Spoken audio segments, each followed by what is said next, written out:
Welcome back to the deep dive. Sometimes you learn a single fact about the universe that just completely changes how you look at everything, even your morning coffee. Right. And that's exactly where we're going today. We are pulling back the curtain on the fundamental forces, this this invisible scaffolding that holds every atom, planet, and galaxy together. And it really is a scaffolding. That's the perfect word for it. Our sources, they focus on what they call the unseen architecture of the cosmos. And they all seem to agree on this one mind-bending idea Which is that the universe is fundamentally controlled by forces that are completely invisible to us. Everything we experience, everything that shapes our reality, it's all governed by these hidden laws. Okay, let's unpack this. If we can't see them or feel them directly, how are these invisible forces dictating everything from, say, light to gravity? that gap right there between what we can see and what actually governs reality. That's the mission for this deep dive. The central premise is actually pretty simple. Without these forces, both the known ones and the two great dark mysteries, the universe would just dissolve Dissolve, like instantly. instantly. Matter wouldn't even have a structure. So what we're doing today is giving you a kind of shortcut, a guide to that unseen architecture that lets stars and planets and even us function. All right, let's start with the big picture then. The force that operates over these massive, massive distances, the one that's keeping our feet on the floor right now, gravity. Exactly. Gravity is the king of cosmic structure, It pulls objects toward each other, keeps our solar system running on time. and it welds entire galaxies into these huge, swirling structures. It really does define the macro universe. But here's the thing that our source material really drills down on, this great paradox. That it's actually the weakest of the four forces. Right, by a lot too. It's Yeah. it's ridiculously feeble compared to the others. It is. So wait, how can the weakest force be the one that completely dominates the entire cosmos? Why doesn't one of the stronger forces just, rip every galaxy apart? And that is the crucial insight. Gravity wins the long game for two simple reasons. One, it only ever pulls. It never pushes away. So it's always attractive. Always. And two, it has infinite range. So unlike, say, electrical forces, which can cancel each other out, gravity is cumulative.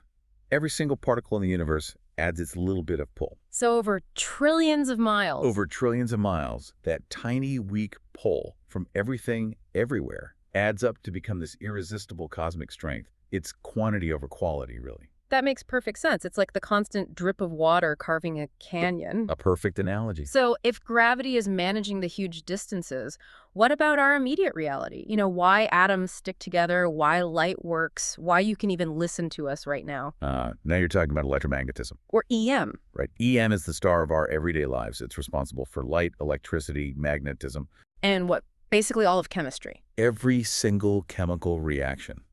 From a fire burning to the cells in your body working, the strength contrast here is just staggering. How staggering.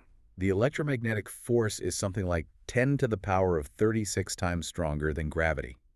I mean, think about this. If you tried to pull the protons and electrons apart in just 2 grains of sand, Okay. the force you'd need would be equal to the weight of 1 billion tons. That's immense. So, okay, new question. If EM is so powerful and it also has a long range, like light traveling across the cosmos, why don't galaxies just repel each other and tear themselves apart before gravity even has a chance? Great question, and that gets to the key difference. EM has 2 charges, positive and negative. Right. Opposites attract, likes repel. Exactly. And on a cosmic scale, the universe is overwhelmingly neutral. Those positive and negative charges, they just cancel each other out. So EM doesn't get to build up its strength across light years the way gravity does. Precisely. EM is the powerful glue for matter up close. Gravity is the architect for the whole building. Okay, so we've got the big stuff handled. Gravity for the stars, EM for molecules and chemistry. But now we have to go smaller. A lot smaller. Right. We're going inside the atom because there are 2 forces in there that operate at distances so small you can't even imagine them, and they are way, way stronger than both gravity and EM. Let's talk about the absolute bouncer of the subatomic world, the strong nuclear force, This force has, I would argue, the most difficult job in the entire universe, which is holding the atomic nucleus together. And to really get why that's so hard, you have to remember what's inside a nucleus. You got all these protons, right?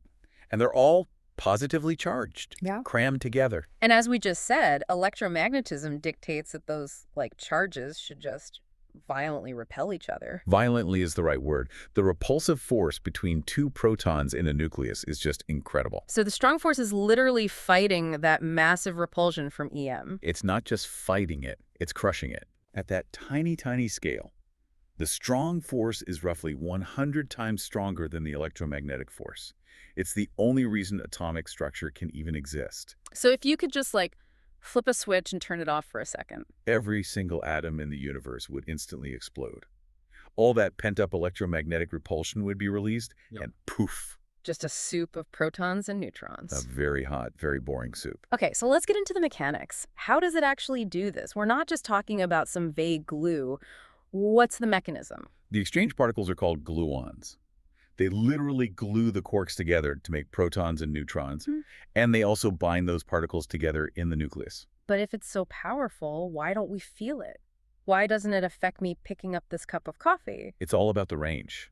The strong force is like a vicious, super powerful, but very short-tempered field. It has almost zero effect outside the diameter of a single atomic nucleus. It's a secret weapon that only works up close? Hyperproximity, that's the key. Okay, so that leaves one more pillar of known physics, the weak nuclear force. What does this one do? The weak nuclear force is the great transformer. Its main job is to change one type of subatomic particle into another. Through a process called... Radioactive decay. Yeah. It mediates that change. Okay, decay sounds destructive, but you said earlier this is crucial for powering stars. So how does decay power the sun? That sounds like a contradiction. It really does, but it's the critical link between the micro and the macro. The sun makes energy through nuclear fusion. Right, smashing hydrogen together to make helium. Exactly. But for that to happen, a proton has to be transformed into a neutron. And that transformation, that change of a particle's identity, is governed solely by the weak nuclear force. No weak force, no transformation. No transformation, no fusion. No fusion, no stars. And no stars means no heavy elements, no complex chemistry, no us. So this seemingly obscure force of decay is actually what kicks off the creation of almost everything. It's the starting pistol for stellar energy. Okay, we've built up the universe's architecture with these four known forces, but if we stop here, we're missing something like 95% of reality. We are. We have to acknowledge the great cosmic mysteries. Here's where it gets really interesting. We're moving beyond the known forces and into the overwhelming influence of what's called the dark universe. Let's start with dark matter. Right. And this stuff is truly invisible. It's defined by what it isn't it? That's a great way to put it. It doesn't interact with light at all. It doesn't emit it, absorb it, or reflect it. It completely bypasses the electromagnetic force. So how do we know it's there? Because it interacts with the one force it does seem to care about, gravity. So for anyone listening who maybe hasn't come across this before, what is the slam dunk proof that this invisible mass is really out there?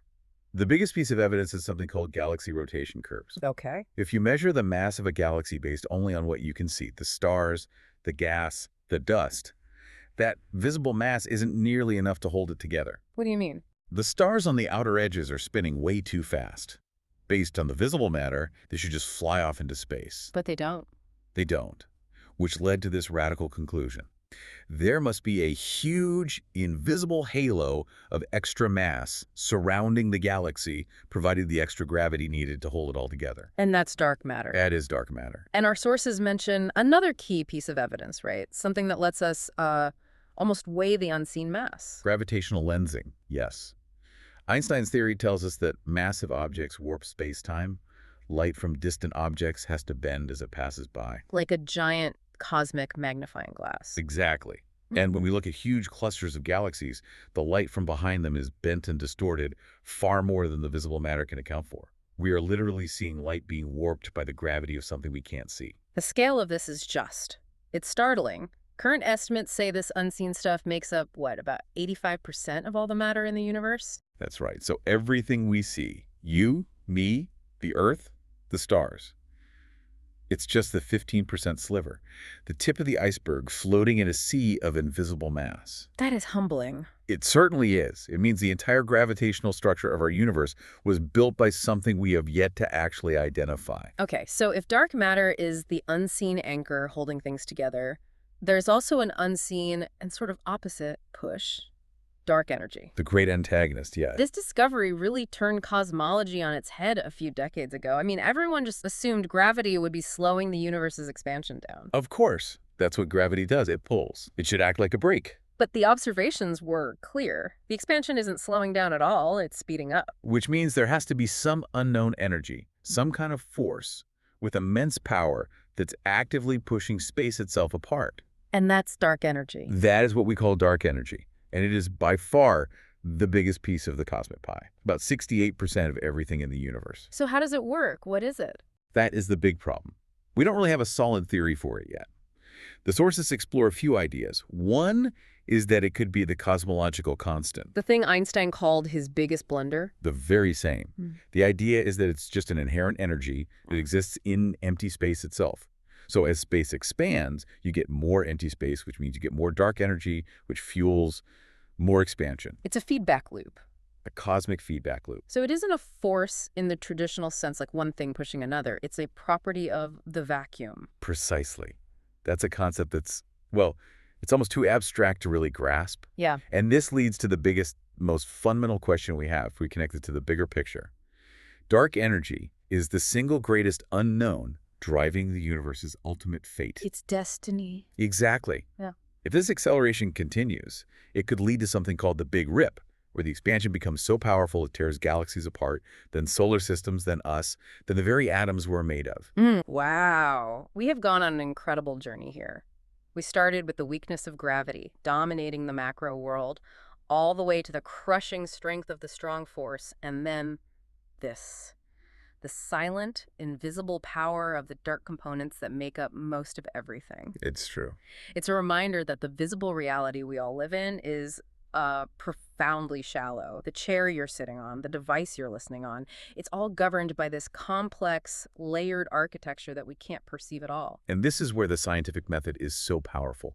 We can't see a gluon or dark matter, but physics allows us to measure their effects with staggering precision. We can see the galaxies spinning too fast. We can map the warped light from lensing, we build these rigorous theories, and we test them.